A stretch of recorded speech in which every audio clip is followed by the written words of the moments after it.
Hello there, ladies and gentlemen, and welcome back to the show. This week's incoming transmission is very, very special, but I don't do the introductions because I'm crap at doing introductions. I leave all the introductions to the MC himself, the master of all wonderful ceremonies, Paul Anthony. Introduce our guest to our lovely, lovely listeners. Ladies and gentlemen, this next guest, hold on. Clash, thank you for the $5. Actually, you know what? I'm going to say this right now. If we hit 150, we'll get Megan on, right? That's what you were talking about? Yeah, we'll get Megan on. Okay, so if we hit 150 in the Patreon's choice, we'll get Megan on. So she can say a personal thank you to everybody. Exactly. We're now 85 away from that. But nonetheless, ladies and gentlemen, that's not why you're here.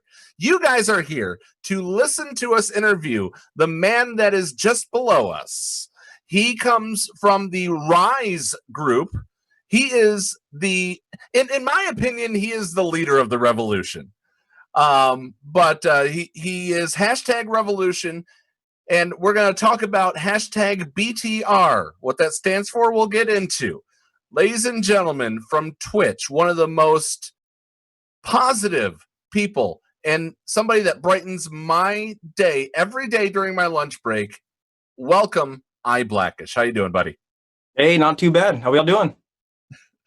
Doing all right. Oh my gosh, Mike Green is even in the chat, my friend. The Mike Green, the 22289. New Mike. The Mike Green is currently in our chat. This is so awesome. Okay. Mike Green Virgin. Explain to me who Mike Green is. And don't just keep saying his name over and over again, because I don't know who he is. Well, he comes into my channel all the time. He's been a loyal supporter for a while now, and he's also a stand-up dude. Really, really cool guy. Him and his family have been facing a little bit of tragedy recently, and so he has a special part, a special place in my heart and my communities, and so. I just want to give a special shout out to Mike out there. I call him New Mike because he just got a new mic, and I call him the 22289 because he's got that 22289 at the end of his name. So I'm actually going to I might as well do this right now since we're talking about Mike Green. So you guys know how the Escape Podcast started. My wife was diagnosed with lymphoma. And Scotty and I came up with this way to essentially give me an escape, to get away from the worries of the world. And so that's how the Escape Podcast started. My wife went through chemo. You guys stepped up big time and helped me. And I am immensely grateful for that. Can I be the one to say it, Blackish? By all means. Okay. Mike Green was not so lucky. Mike Green was not so lucky, guys. He did lose his wife. And with that being said, I just posted a link inside our live chat, and I'm going to be adding it to the description down below in this chat. If you're listening to this in the podcast version, guys, he lost his wife, and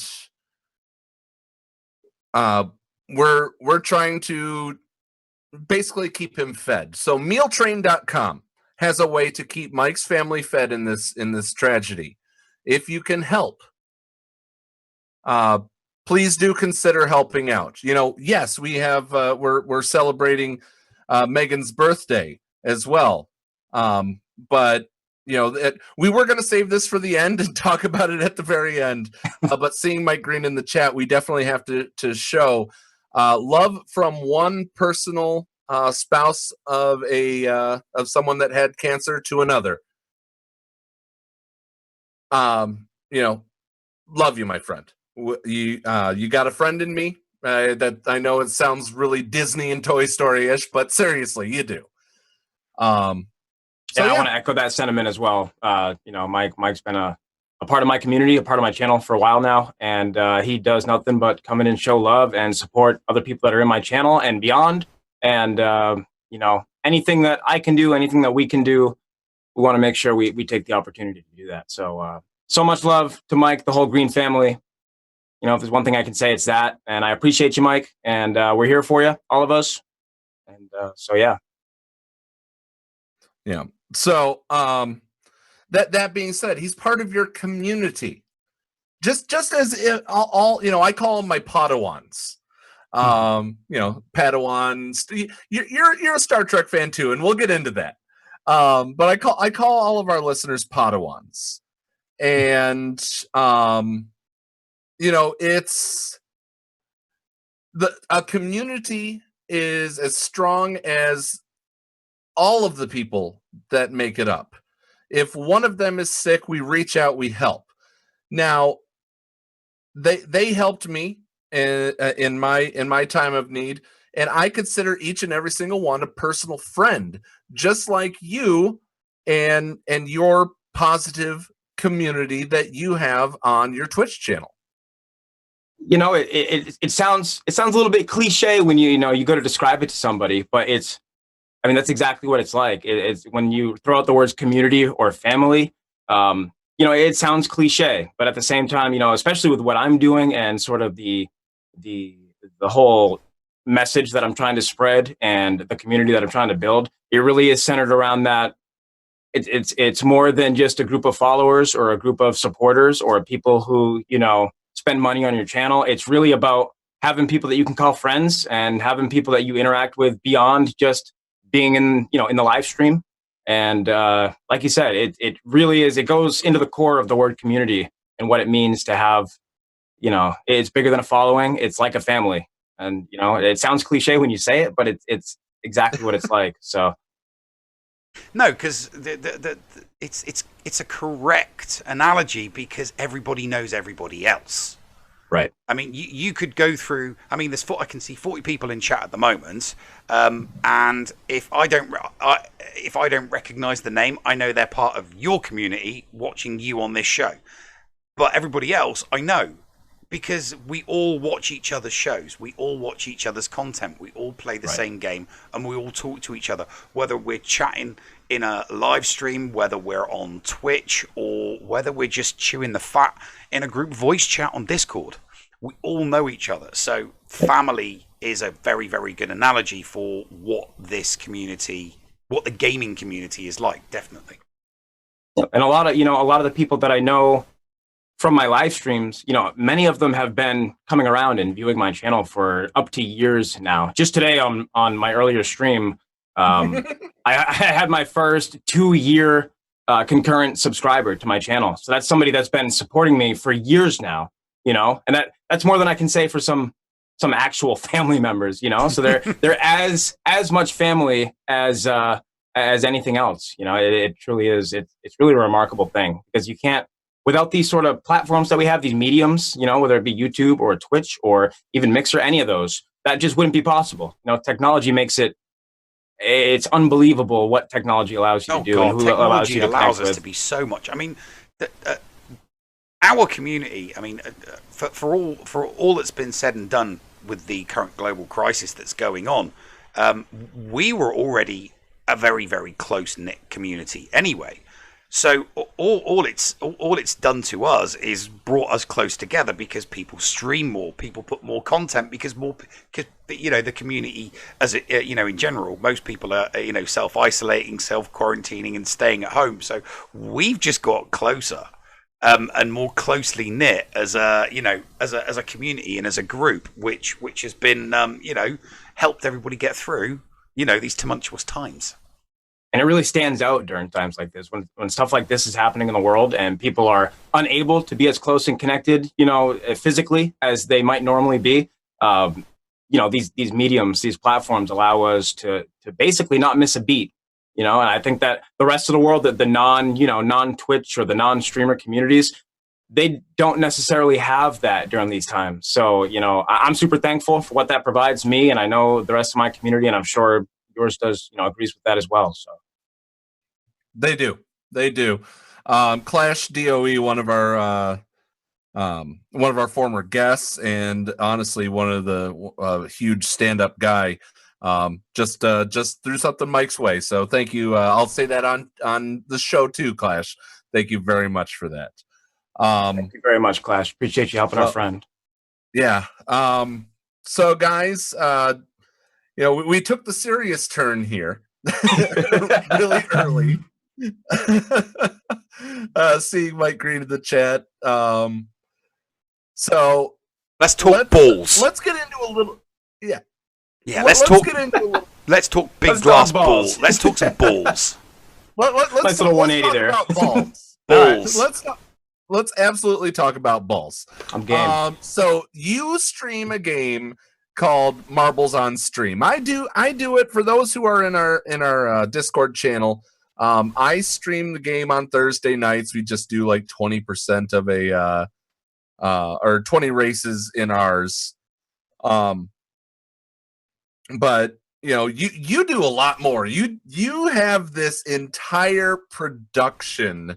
Why don't you introduce the character iBlackish to everyone? Yeah, so I mean, I'm iBlackish. I lead the revolution. I bring the hype. My presentation is based, around a high energy, high tempo, super hype, performance, you could call it. That Marbles happened to work its way into my stream, but it was sort of what it is before that. Before Marbles became part of it. But I learned a long time ago that the best way to keep people engaged and to sort of keep them coming around and keep them wanting to watch you on the live stream was to, bring the energy, bring high energy, bring a lot of I don't want to say emotion. I guess hype is the word. Hype is the word. You bring a lot of hype, and people really engage with that. It kind of hits them a certain kind of way, and so that's kind of my live stream evolved into that, to the point where it's at now, where I use a lot of crazy visuals in my live streams, and I go back and forth between the marbles, and then the club scene is one you've seen that that kind of integrates all that, and so we have a ton of fun. I've seen it. So for the layman, for the people that only listen to us or have only listened to us in the past, that are just about Star Wars. Explain. I mean, marble races is pretty easy to understand, but the revolution, club revolution, is totally different. Explain to the guy just over to the side of me over here. Explain to him what he should be expecting when he comes into your channel for the first time, and maybe not necessarily that you notice him, but he's viewing. What is he going to see? If you can imagine a super hype, high energy, a party, if you will, happening right at this moment, where there's a packed club, there's bright lights, there's loud music, a bunch of electronic dance music going on, dubstep, and everyone's just going absolutely crazy all the time, and it never ends. That's what the revolution is, and that's kind of what I facilitate. So it's Urza's Hall, but with marbles instead of Star Wars Galaxy of Heroes. Is it family friendly or R-rated? Oh, family friendly. It's family I mean, slightly family different. friendly for the most family part. friendly, okay, I get that. Yeah. No, I know. I'm liking the sound of it already. So and so I switch back and forth. I switch back and forth between like the club scene, like we mentioned, which is it's what it sounds like. It's a giant dance party going on in a club with a lot of bright lights, a lot of dubstep music going on. And I switch between that and the marbles races, but I integrate it all together. I find ways to transition between the marble racing, which gives a chance for people to actually play a game and interact with my stream, and in between a bunch of sort of transition scenes, which includes the club, which includes things like a live studio, where I'm sort of presenting what you might think of as a newscast, I guess, where I can present the information that's happening, kind of introduce people to what's going on next in the stream, whether it's a marbles race or whether there's, every time somebody gives me exciting news, I'll break to a live newscast where there's a screen next to me and I'm sort of introducing, some exciting news that happened in the world. And on the screen next to me is a video of, thousands of people just going absolutely wild, and in a giant crowd. And so, I transition through whatever's happening. I let the streams drive themselves. and we just it's like a giant party. It really is. It's a lot of fun. All right. So and the fun thing is that you also have this whole DJ rail in front of you. Oh yeah. So it looks like you're literally at the thing, and you're bouncing. You're bouncing around. I never stop bouncing. So you're mixing. This is me the whole time, right here. You're mixing the music while you're making the vids. That's right. That's right. You know, you could call me the Revolution DJ. Yeah, that's right. All right. So, I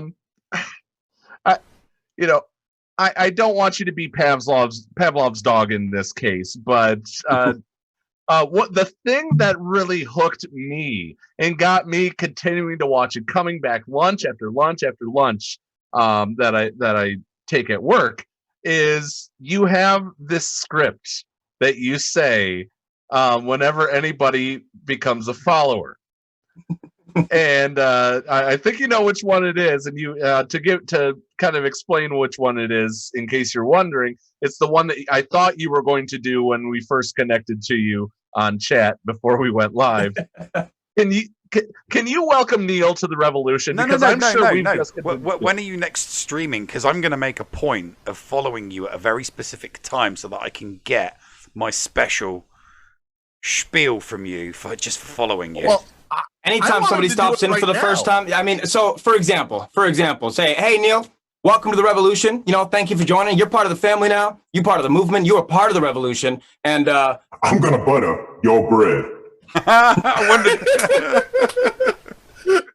don't know why that brings me so much joy. I wondered why people were talking about butter in chat. I'm like, what? Oh yeah. I'm like looking at what every time something exciting happens, anytime I get a subscriber or a new follower, any of that, I give them the same bread spiel. And when we get a new follower, we'll hop into that club scene we were talking about. And so you can see the club thing going on. And I'll give everybody the welcome. You know, I'll tell them, hey, everyone, look in the back of the club. You know, we got a new revolutionary coming in. They're surrounded by revolutionaries now. You're part of the family. You're part of the movement. You're a revolutionary now. And then I'll give them the old. I'm about to butter your bread. Strictly butter side up, by the way, just so that you know. Copy that. Noted. I may always be the bottom, the bottom slice of the Jedi sandwich when we're on Thaddeus's, but you know, strictly butter side up, mate. All right, noted. Okay, Paul, I interrupted you. Then go ahead, buddy. So, okay, so we now know the character iBlackish. We're gonna run over. Is this okay? I'm good. I'm on you guys this time, by all means. Okay. You know, we've talked about the character iBlackish, which it's kind of, you know, you explained it to me when I was just chatting with you about this whole experience in me finding your channel.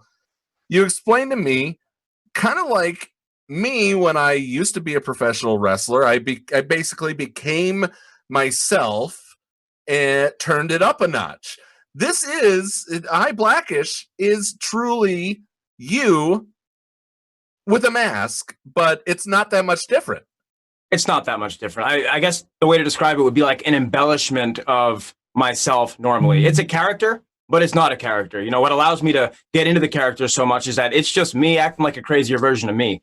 And so, you know, that's just kind of how I play it off. That's how I'm able to kind of be as smooth, I guess, as I am with it. It's not a caricature. It's more of a persona. I do the same thing when I'm doing my GACs. I'm more loud. I'm more brash. I'm more forthwith. You know, I'm more extrovert.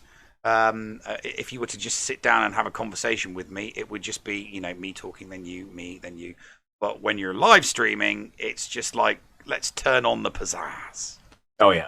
And that's it. You know, you just add that little. You're adding that little bit of depth, that extra level of persona, to what you do to make you interesting to watch and interesting to listen to.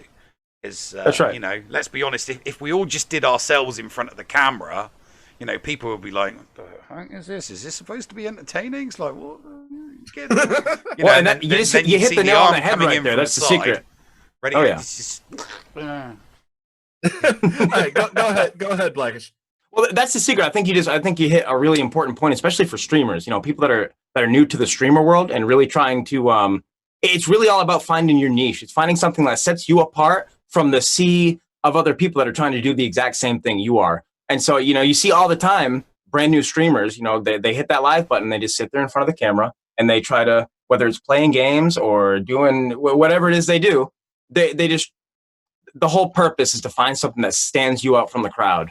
And once you find that, you need to seize it, and you really need to build upon it and make it as much as you possibly can within reason, so that you have a solid presentation. So that's what I aim to do with the character, with the whole getup, is set myself apart in a way that's controlled, that I can handle, that's entertaining, and that people can sort of I guess enjoy is the word. All right, so IB, let's go ahead. Let's, people who came from your stream came to here to get the interview, to get essentially, Blackish behind the music. Let's go ahead. Let's go ahead and take off the mask. You don't have to take off the glasses and the headset, though. But let's take off the mask. Who are you, or what you're comfortable sharing? Who are you behind the robe? I'm a fairly normal guy. I grew up in New England. I'm from the Northeast, East Coast, USA, represent. I grew up a normal kid. I played a ton of sports. I was really active in a lot of different, activities going through school. I did a little bit of everything. I mean, you name it. I played sports. I was in the band. I was a band president at one point. I play a lot of instruments. I was into improv, comedy, that kind of stuff. As I became older, I got really into firefighting and EMS. So I'm a longtime firefighter, EMT. And that's, nice. That's really dominated a big chunk of my adulthood anyway. And up until recently, that's what I did full time. I've just recently kind of taken a step back and taken a break from it. But I've worked in all different sorts of firefighting, EMS. I was a fire chief at a small airport for a little while. I've worked as, a full-time EMT on an ambulance for a little while. And then most recently, I worked for a very busy city fire department, that ran a ton of calls. And so, I kind of had that. That was sort of my life. My lifestyle was doing the firefighting thing. So up until, the streamer thing kind of grew out of that as a way to kind of do something else and kind of get my mind off, the seriousness of life. And that we're a couple of years into the streaming thing now. So, yeah. Minty Condition, who I absolutely adore, seeing her in the stream when I check in with you at lunch. But she says, is anybody in the revolution thrown off by seeing a wall behind you instead of the club? We tried. We tried to put the club back there. Failed.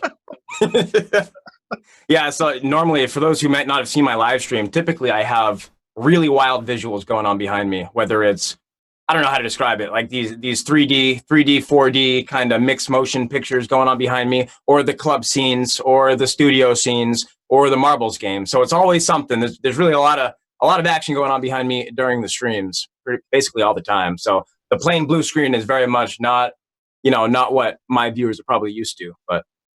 Yeah, Mr. Matt Dad. We could put some dubstep on in the background. I know I could because I have some. But then as soon as this stream would be over, it would be there'd be a copyright claim next to it, and we wouldn't be able to do stuff.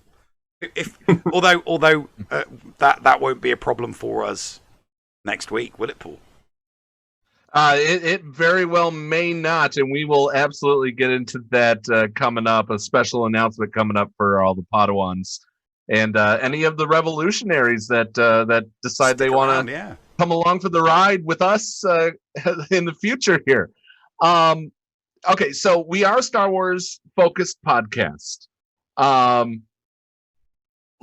Favorite Star Wars movie? Oh, be very careful what you say here. Oh boy. So very, very careful what you say here now. See, I feel like not threaten the guests. Yikes. Maybe Return of the Jedi. Oh yeah, okay. I'll give you that. It was one of the OT. So yeah. Bringing it back a little. I don't know. Yes, I'm sort of intimidated because I realize I'm in a very Star Wars centric crowd going on here. Yeah. And you know, I feel a little bit in over my head as far as that goes. I'm embarrassed to say I'm not. There are, you know, I'd say 95% of, you know, Star Wars fandom would put one of the original trilogy, whether it's 4, 5, or 6. Someone's always going to put one of those as one of their favorites. Okay. And then there's a very, very small percent that for some reason say episode 8 and then everything else after it, which is why, you know, they're a minority. Sure. Fair enough. They're a minority. You know, them and, you know, the 5 other people that, you know, sit in the van with them. But yeah, no, it was a test. It was a test to see just how much of a Star Wars fan you really are, and you passed the test. Hopefully that's the last test, because I was prepared for that, and I don't know how much more prepared I am. Your favorite movie is inside the original trilogy. Yep, yeah, you may enter. you may enter. I mean, mine is that one. I can't really see it, but it's an Empire. It's an Empire Strikes Back jigsaw puzzle. So very nice. That would be mine. Cool. And I've got Empire right behind me as well. And he's got Empire behind him. Yep. Very nice. But underneath Empire is Anarchy. Okay. So I don't know how much. I don't know if I'd be any good to you in your revolution, but you know, hey, there's room for everybody in the revolution. You need an anarchist? I'll be right there for you, buddy. All right. Good to know. So let's go ahead. Let's talk about the revolution, because part of the revolution is what you say, or as you say, is hashtag BTR. You know, give us, and this is what I tell you. I say to you every single time I leave the stream, because it has literally, Blackish, I'm telling you right now, the day that I found your stream, I needed to hear BTR. I needed to hear that. And that's what it's all about. Maybe somebody needs to hear it right now. Explain hashtag BTR, also known as Be the Ripple. Be the Ripple. Yeah, I mean, that's what the movement's all about. And that's really kind of, if I have a mission, if I have something that I'm aiming to do with the whole streaming thing, it's to get people to remember that. The message is Be the Ripple. BTR stands for Be the Ripple. And, you know, this is going to be another one of those things that sounds sort of cliche, but I believe it at my core. And so that's why I preach it. Being the Ripple is all about making a splash. You know, so to bring some positive change to the world, you know, a lot of people think it requires wide sweeping major movements or, you know, millions and billions of dollars and, you know, reforms and all that kind of stuff. I don't believe that that's necessary. I think that making a splash, being the ripple, having that ripple become a wave, having that wave turn into the change that we all wish would happen in the world is a real thing that can happen. I think that the power to really change the world and make a massive positive difference resides in your ability to make a tiny decision right now that can really affect things in major ways later on. And so I think it's exactly as simple as having positive thoughts and making one tiny positive decision and saying that one nice thing to somebody that maybe you might not have, or helping somebody in a way maybe you didn't need to. And I think that those sorts of actions, those little tiny actions that seem insignificant right now, can have tangible, major, world-changing, wide-sweeping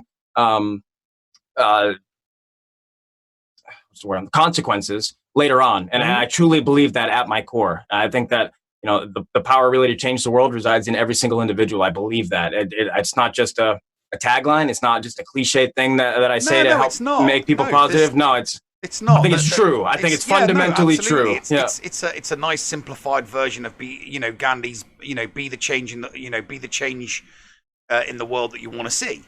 Exactly right. But at a macro level, you know, when Gandhi said that, he was like wanting like leaders and, you know, groups and prime ministers and presidents to stand up and do things, and all you've done is brought it back to a ground level. It's like, well, you know, a bit like Jordan Peterson, you know. He's a hero of mine. Tidy up your room. Stand up straight. Small things lead to bigger things, you know. If you can tidy your room, you can save the world. It's true, and that's why it's a funny thing to try to explain to people, because they think in such. It's hard to think in those terms. It's hard to think that way. But when you really break it down to sort of first principles kind of thinking, that's what makes a difference. And you know, that's not to take anything away from the need for wide sweeping, change and reform. And, there's certainly a place for it, the leaders and the politicians and, the big change things. But the way that I look at it is that at the individual level, it's important that people remember that what's going to lead to all of those things could be as simple as your decision to tell somebody you were thinking about them today, or to clean your room, for example. The example that Jordan Peterson uses all the time. It's very small, little insignificant things that lead to, it's the ripple effect, the butterfly effect. They change everything around them. And you can make a big difference, not only in your outlook can make a difference in what's happening for you, but also what's happening for those around you. And if you can change what's happening to those around you in a positive way, that can lead to even bigger changes. And that goes all the way up to, changing the world. And I really believe that. I think that if a lot more people focused on making really small positive differences, that would pay off dividends in a major way. And so that's the message. That's what being the ripple is all about. The ripple becomes the wave becomes the change. And so that's why I preach it, because I believe it at my core. There you go, Neil. Yeah. Well, I mean, I just think that little things like that, I mean, doing things, actually doing things, like you said, something small, plant a tree. So if exactly. Someone complains to you about, there's too much CO2 in the world, go plant a tree. Don't get on Twitter and rage about it. If you're that concerned about carbon dioxide, go plant 100 trees. That's exactly. 100 trees now sucking up carbon dioxide.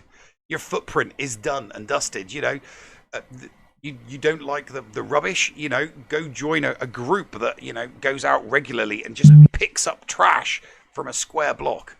Take a walk, pick up some trash. You see people doing it all over the place. You see people doing it in Pennsylvania. You see people doing it in California.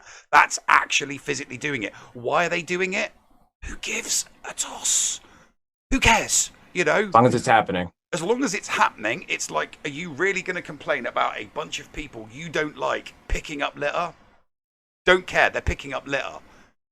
When they go back to saying and doing the things that they don't like, fine, rag on them. But while they're picking up litter, don't do anything. And the same thing can be said for the really big things as well. I got a 15-year-old kid that invented something to literally just be thrown in the ocean, and it just scoops up the garbage, sucks the garbage up. And I'm thinking, that's a 15-year-old kid. Yep. That's brilliant. A 15-year-old kid, and he's come up with an idea that he doesn't even care whether it makes him money or not. His name will eventually go down in history. He'll be the kid that saved the oceans. And plastic in the oceans and rubbish in the oceans, to one person, is a lot more important than the latest thing to be discussed or outraged about on Twitter. And that's someone that said, that's actually a legitimate problem. Let's see if we can't come up with a solution to it. So imagine 100 of him, or 1,000 of him, or 1,000,000 of him. Oh God, yeah. And now we're talking about world-changing stuff. How awesome would the world be if we had 1,000,000 of that 15-year-old kid right now? Right. But that's my point exactly. Is everybody has the ability to think like that. Everybody has the ability to do something. So that's I agree completely. So we've brought a lot to the club. A lot of our listeners are saying they're going to follow you right now. That's exactly what I wanted to see. Welcome to the revolution, y'all. Let's go. Including somebody who we'll get to that, but including somebody who is who's following us is all I'm going to say. IB, tell me what else other than marbles. Do you stream any other games? From time to time. I mean, I'm a gamer at heart. I'm a long time. I mean, we're talking like NES days. I've been a gamer forever, so it's always been a really big part of my life. But when I started streaming originally, marbles wasn't a thing, and I was just like any other streamer. I streamed PUBG mostly. So I play a little bit of everything. I play a lot of Rocket League. I play a lot of PUBG, Warzone, Apex, those types of games. So I'm very much a gamer. From time to time, I will stream some what you might consider normal gameplay as opposed to marbles. But that's kind of, it's become far and fewer between. Although I am trying to kind of broaden my horizons, kind of branch out a little bit and do do something on stream aside from just marbles. But okay, so you're playing these games. Is it still the club atmosphere, or is it iBlackish unplugged? It's been more of an iBlackish unplugged kind of deal. I'll do what I call the iBlackish After Dark streams, where recently when I've been playing normal games on stream, it's sometimes I turn the camera off, I'll turn the music down, and I'll just kind of chill out, play some games, and relax. But it's funny you mention that, because as the stream was evolving originally, because like I said, I started a normal game streamer. As it evolved and I started playing a little bit of music in the background, it turned into like sort of a kind of an amalgamation. It was kind of like the super hype streams that you might know now mixed with normal game streams, and that's what it was for a while there. So I had the hype going. I had the intermission streams in between games where we'd be in the club, getting hype with everybody. And then I just found it was it's so distracting to kind of do that and try to focus on a game at the same time. And so that was before marbles came along. And with marbles, it's easy to kind of be super interactive with the chat and kind of do my whole presentation. So that's kind of why I've stuck with marbles. But I do enjoy other games, and I do occasionally play them on stream. Excellent. So we talked about the big thing. This was an escape for me. And I built. I wouldn't say I built, because there's so many people that helped me. There were so many dang people that helped me. But this community gathered together. The Padawans, as I call them, as I mentioned. And I am very, very appreciative of each and every single one of them for helping me. I asked them on special occasions to help out Neil, which we've raised about $100 a year UK for his daughter's 16th birthday just now. Mm-hmm. Before we brought you on. And now we've got people that are helping out Mike Green, one of your community members. But you mentioned, as we had mentioned, they're more friends to us than they are community members. The last question that I have for you, and then we'll wrap it up, is when you have people come into your community that may not, I touted this as the Content Creator 2 special. When you have somebody come into your community, of course, you welcome them like you do.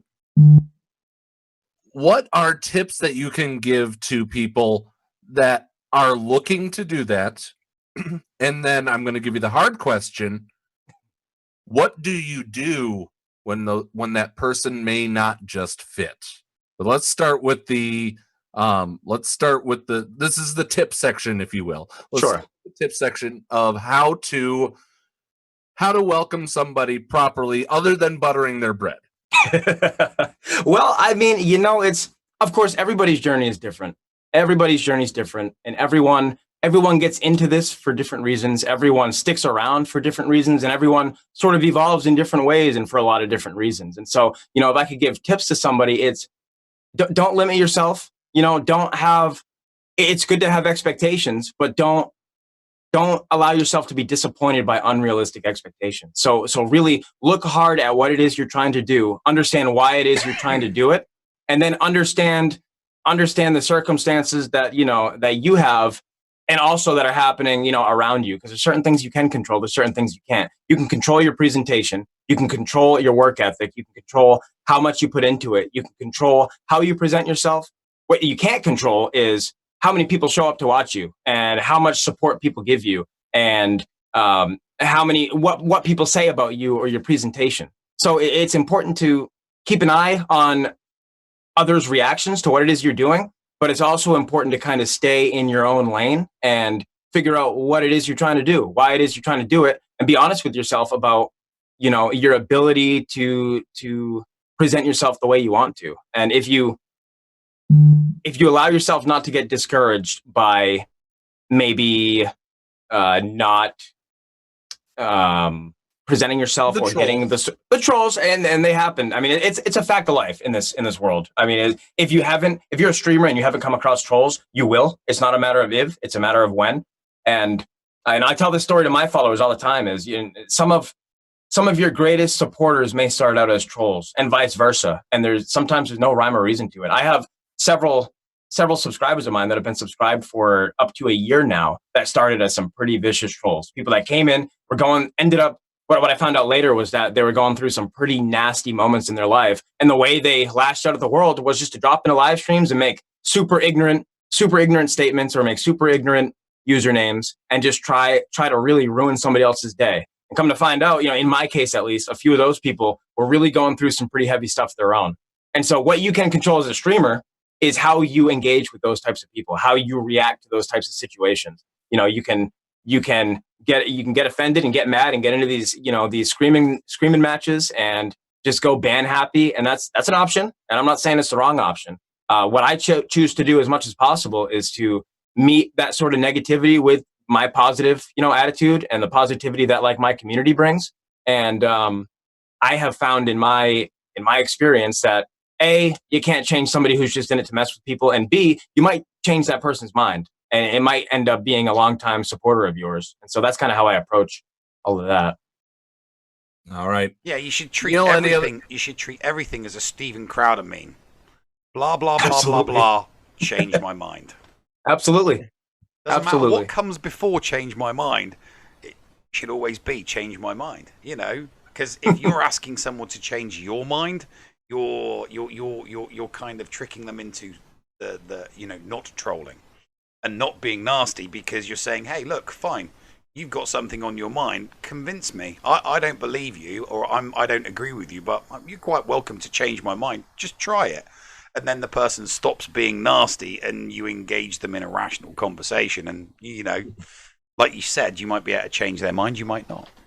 Yeah. And a lot of people are out there, they're just looking to get a rise out of somebody. And, they picked you as their target for whatever reason. There might be no reason to it. But I found that a lot of times when you don't allow that to kind of rile you up and, have a negative reaction towards it, a lot of those people are like, okay, all right, this dude's all right, and that's my experience with it most of the time. There's some people you're not gonna get through to them. They're just there to really ruin somebody's day, and that's their mission. And those people are out there. They're everywhere in the world. It's a fact of life, and sometimes you can't really change it. But what you can control is how you approach it and how you respond to it. So, all right. So, Neil, do you have any other questions for our interview? We've gone long. Yeah, no. I do not want to take up any more of this person's very, very valuable time, because this has been great. There's a community out there. I can just hear them. They're knocking on our doors. Is give him back to us now, or we'll just troll you forever. It's like, okay, we've had our special time with iBlackish, it's time to give him back to the world. You only get to have a little bit of iBlackish. You get to share him. But then you've got to cast him back out into the world so we can start. We got it. We definitely got to give you back to the club. The revolution. Go ahead. I was gonna say the revolution does need its leader back. I'm just a guy in a robe. That's what I tell people. I'm a guy in a robe. All the hype, it comes from the robe. You know what I mean? It comes from the community, and it comes from the way that people sort of respond to the community and the message and what we're doing. And so I give all the props to those people that choose to hang out and be part of the family. And, I am what I am because they treat me how they treat me. And that's how I look at it. I have a solid message, and I just happen to be the guy that's here in the position to spread it. And so that's truly how I look at it all. You're using your position for good. And that's amazing. With great power comes great responsibility. I think we, That's right. What's that, Neil? With great power comes great responsibility. Yes. With that being said, I need one more time. I want you to welcome all the new Padawans to the revolution for me. What's up, Padawans? Hey, I see you all coming in the club. We're about to party with you guys real soon. I want to welcome you guys to the family, welcome you guys to the revolution, and all the Padawans out there. I am gonna butter your bread. Guys, another thing that we are doing, as part of season 3 and in what we're doing going forward is our interviews are all going to be clipped. We're going to upload the interviews separate. If you are more interested in watching just the interview segments of our podcast, we'll be putting those on YouTube and soon for all the past things. But Neil will take care of this tomorrow. iBlackish, thank you so very much for this interview. We will get this up to you. We'll make a link because I really absolutely do appreciate you taking some time for us and for the Padawans. Well, I'm honored to be here. I appreciate the opportunity for you guys to introduce me to your wonderful community here, and more importantly, to spread the message. Spread the message about what we're about. I think we have a great message. It's very serious, but it's positive, and I think the world could see some more of it. So I'm honored. I'm honored to be here. I appreciate you guys taking the time, and I'll come back anytime. We'll do it again. And that being said, guys, I was one of the lucky ones. Mike was not. And I'm looking you directly in the eyes, and you guys know when I do this, I sincerely 100% am dead serious about this.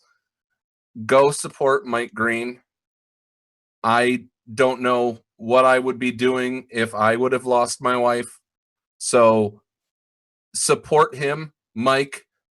You got Blackish, you got me, you got a whole group of people who are there for you. We'll be right back after these messages on the Escape Podcast.